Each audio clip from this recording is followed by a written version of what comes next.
Let me tell you a story of a German and a Canadian who battled for glory. Meanwhile, some veterans found the promised land and some other madness happened, but we will try to understand.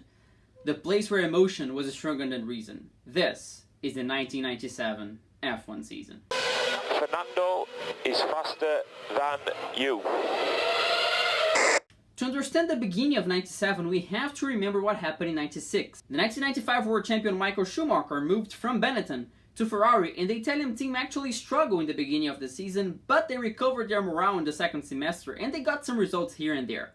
This, however, was a year dominated by Williams, who won 12 of the 16 races of the season, and Damon Hill finally got his World Championship after what happened in 94, beating the newcomer and teammate Jacques Villeneuve by 9 points. And after such a dominant performance by Williams, you only expect them to be the biggest threat of the 97 season, but we might see some other teams rising to the occasion this time. Regarding the races, we had two new additions to the calendar. First, the Luxembourg Grand Prix was added, even though it was ran in Nürburgring, which is 80 kilometers away from Luxembourg itself, and also the Austrian Grand Prix was back after a 10-year absence with an upgraded track drawn by Hermann Tilke. He still used some sections of the old track, but it was quite shortened and quite renewed as well.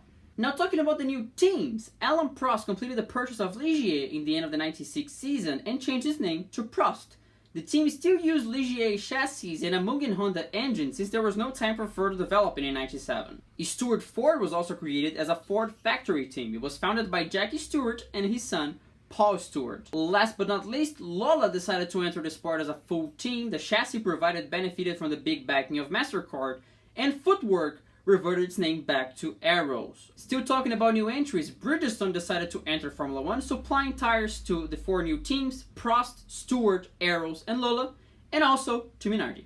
And now, a moment of silence for the loss of the Portuguese Grand Prix that left after a 12-year run due to the lack of maintenance, and also the loss of Forte Grand Prix, a team that couldn't even complete the 96 season. They'll be gone, but never forgot. Yeah, you probably forgot about Forte Grand Prix as well, and you just remembered it.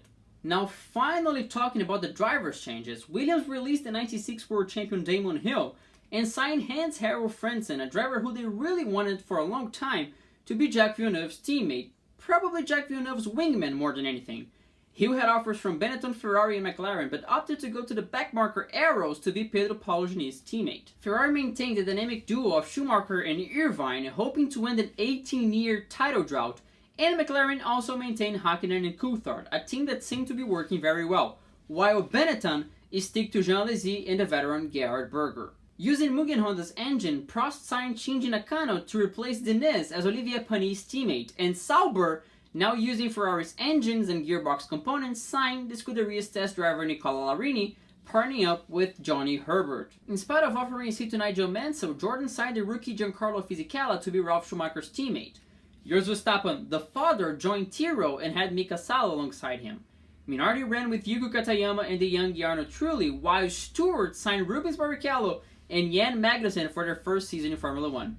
Finally, Lola started off with Riccardo Rosset and Vincenzo Sospiri. During preseason, Ferrari had an inconsistent run, while Williams ran smoothly and looked in contention for the title yet again.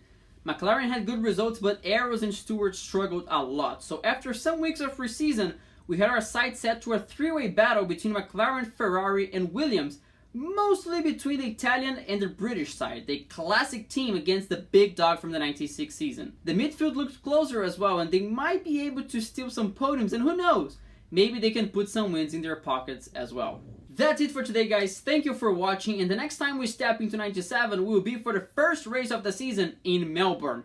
Don't forget to like and leave your comment, and also subscribe to the channel or the podcast feed. I hope you have a great day, and I'll see you next time. Bye-bye!